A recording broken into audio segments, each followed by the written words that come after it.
sini akhirnya materi saya kembalikan lagi karena di sini saya lebih ke arah melakukan refleksi gitu kan. Jadi di sini kita berusaha untuk merefleksi kenapa sih akhirnya kita diarahkan untuk bisa mengimplementasikan kurikulum Merdeka. Yang pertama yang kita ingat adalah bahwa fase pendidikan itu sudah kita jalani beberapa gitu. Yang pertama dimulai dari pendidikan 1.0, di mana di situ kita tahu bahwa pembelajaran itu berlangsung secara teacher center. Kemudian peserta didik aktif, tidak ada pemanfaatan teknologi.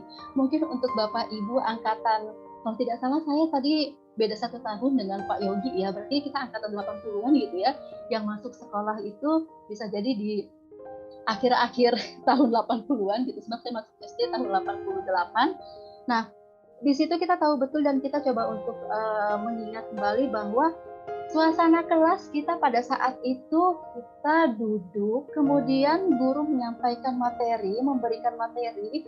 Jadi ketika kita pulang, orang tua akan bertanya, sudah belajar apa hari ini? Gitu. Karena salah satu ciri kita belajar adalah ketika kita sudah menuliskan materi-materi yang dituliskan oleh Bapak Ibu guru kita di papan tulis di buku catatan kita. Oh, berarti kamu sudah belajar, Nak. Nah, gitu. Jadi kalau mengalami masa seperti itu artinya kita sudah melewati fase pendidikan 1.0. Nah, kemudian di pendidikan 2.0 di sini kita bisa lihat pembelajaran masih berlangsung secara teacher center, kemudian peserta didik pasif, tetapi sudah mulai tumbuh kesadaran untuk berkomunikasi, melakukan kerjasama, dan juga berkolaborasi antar siswa. Contohnya, silahkan dijawab dalam hati masing-masing. Siapa di sini waktu sekolah dulu gitu kan suka sekali kalau disuruh kerja kelompok. Mau baik itu kerja kelompoknya di dalam kelas maupun kerja kelompoknya ketika nanti pulang sekolah kita kerja kelompok di rumah A ya gitu kan.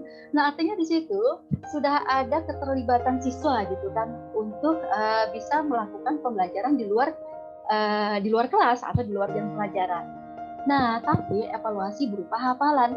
Jadi, barang siapa yang ingin ulangannya bagus, yang ingin nilai EVA-nya dulu ya, EVA atau EVA-nya bagus, yang ingin nilai di rapotnya bagus, maka hafalkan materi. Karena apa?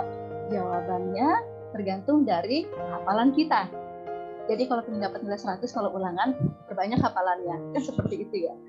Nah, kemudian teknologi sudah digunakan, tetapi siswa lebih menguasai dibandingkan guru. Kalau Bapak, Ibu merasakan suasana kelas seperti itu, maka kita berada pada fase pendidikan 2.0. Next, kita lanjut. Di sini ada pendidikan 3.0. Ya, pembelajaran yang berpusat pada siswa mulai diterapkan. Kemudian, guru berperan sebagai fasilitator, sebagai pembimbing, sebagai advisor gitu kan. Kemudian sudah ada penerapan teknologi dalam pembelajaran. Karena di sini penerapan teknologi itu semakin luas dan tidak terbatas ruang dan waktu. Peserta didik bisa belajar di mana saja, kapan saja, dengan siapa saja. Nah, kemudian terjadi interaksi dan diskusi antara siswa dengan siswa maupun siswa dengan gurunya. Kita merasakan betul ya Bapak, Ibu, saya yakin sekali pandemi yang datang tiba-tiba di pertengahan bulan Maret 2020 kemarin gitu kan, dan kita berharap ya sudah selesai, semoga sudah selesai gitu kan. Itu memang betul-betul membuka kita pada suatu kenyataan bahwa ternyata ada suatu kondisi di mana kita kemudian tidak bisa mengandalkan pembelajaran di ruang kelas saja. Ada suatu kondisi di mana memang kita harus betul-betul mengintegrasikan IT ke dalam pembelajaran kita. Saya yakin Bapak Ibu di sini kemarin itu secara tidak langsung memaksa dirinya untuk menguasai teknologi. Yang awalnya tidak pernah buat video di YouTube, sekarang jadi YouTuber. Yang awalnya tidak tahu bagaimana caranya membuat materi-materi, wah sekarang sudah jago bikin blog gitu kan. Atau kemarin pembelajaran kita kelola dalam Google Classroom misalkan seperti itu. Jadi walaupun kita tidak berjumpa murid secara langsung di dalam ruang kelas kita, tapi ternyata mereka menjadi dekat. Kenapa? Karena ternyata kita menjumpai mereka lewat Meet atau lewat Zoom gitu gitu kan. Jadi ternyata secara tidak langsung pandemi memberikan hikmah tersendiri kepada kita. Nah, di situ. Nah, kemudian kita lanjut kepada pendidikan 4.0. Nah, di sini sama seperti pendidikan 3.0, pembelajaran itu berpusat pada siswa. Tapi ada tapinya.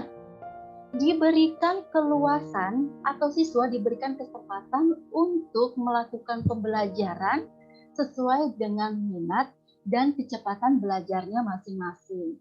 Nah, kalau kita hubungkan dengan kurikulum Merdeka yang tadi sudah dibahas secara tuntas, dikupas secara habis-habisan gitu kan oleh Pak Yogi dan juga Pak Kurota, kita bisa melihat bahwa fleksibilitas gitu kan dalam penyusunan pembelajaran itu memberikan ruang kepada siswa untuk bisa mengembangkan minat dan juga berusaha untuk bagaimana caranya siswa dipenuhi kebutuhan belajarnya. Nah, itu harapannya. Kenapa kurikulum Merdeka menjadi salah satu upaya yang dilakukan oleh pemerintah dalam menyusun pendidikan di era 4.0 ini. Nah, kemudian selanjutnya adalah pembelajaran mengembangkan kemampuan peserta didik untuk menggali sendiri pengetahuannya dari berbagai sumber. Guru tidak lagi menjadi sumber belajar satu-satunya. Kenapa? Karena siswa kita bisa belajar di mana saja, kapan saja, dan dengan siapa saja, itu dengan gurunya, dan tidak terbatas hanya di dalam ruang kelas saja. Baik, selanjutnya adalah adanya pemanfaatan perangkat belajar virtual. Subhanallah, tadi mantap sekali ketika Pak Kurota menyampaikan, wah ternyata gitu kan, kita selama ini berpikir bahwa keterampilan komputasi itu sebagai sesuatu yang mewah gitu, padahal gitu kan kalau tadi kita coba untuk maknai, kita sudah melakukan itu gitu. Nah, di sini hubungannya adalah tadi disampaikan bahwa pembelajaran masa depan itu lebih ke arah digitalisasi gitu kan, kemudian pemanfaatan IT dan sebagainya. Nah, di sini pun sama gitu kan. Contohnya dengan adanya platform Merdeka Mengajar, kita sudah mulai diakrabkan dengan bagaimana pemanfaatan perangkat belajar secara virtual tadi. Tinggal tadi bagaimana niat kita untuk mau membuka diri untuk mulai belajar sejak sekarang. Nah, kemudian pembelajaran Five Classroom juga di sini merupakan salah satu ciri dari pendidikan 4.0. Jadi anak belajar di rumah gitu kan. Jadi ketika belajar di ruang kelas itu sudah membawa prasyarat pembelajaran yang dia pelajari sendiri di rumahnya untuk kemudian didiskusikan, dikembangkan bersama dengan gurunya dan teman-temannya di kelas. Nah, selanjutnya adalah mengembangkan soft skill. Kenapa? Karena keterampilan yang memang dibutuhkan gitu kan untuk menghadapi tantangan hidup masa depan yang harus dibekali oleh kita sebagai seorang guru kepada peserta didik kita gitu kan. Kalau tadi yang kita kenal dengan 4C ya, critical thinking, kemudian ada kreatif, ada communication, dan juga ada collaboration gitu kan, ditambah dengan komputasi tadi. Jadi hal-hal tersebut yang harapannya gitu kan dalam kurikulum Merdeka ini itu bisa terwadahi gitu. Artinya bekalan-bekalan yang akan kita berikan kepada peserta didik itu kan dapat difasilitasi dengan melakukan implementasi kurikulum Merdeka ini. Nah, selanjutnya, nah ini dia. Ingat, tidak lagi kompetisi gitu kan. Sudah bukan zamannya kita melakukan kompetisi, karena saatnya sekarang kita melakukan kolaborasi gitu kan. Dan juga interaksi sosial untuk memenuhi tantangan abad 21. Bapak Ibu mungkin merasakan dengan contohnya ya, kemajuan teknologi dengan adanya perangkat digital ini, perangkat handphone ini, itu bisa menjauhkan yang dekat, bisa mendekatkan yang jauh. Kita bisa merasakan bahkan saat ini dalam satu meja saja bisa jadi walaupun kita secara fisik dekat, tapi ternyata secara ruh itu jauh. Nah, dan ternyata hal tersebut harus kita bangun gitu kan. Interaksi-interaksi sosial seperti itu tidak boleh kemudian menjadi luntur karena adanya kemajuan teknologi. Kemudian selanjutnya terakhir adalah penerapan blended learning.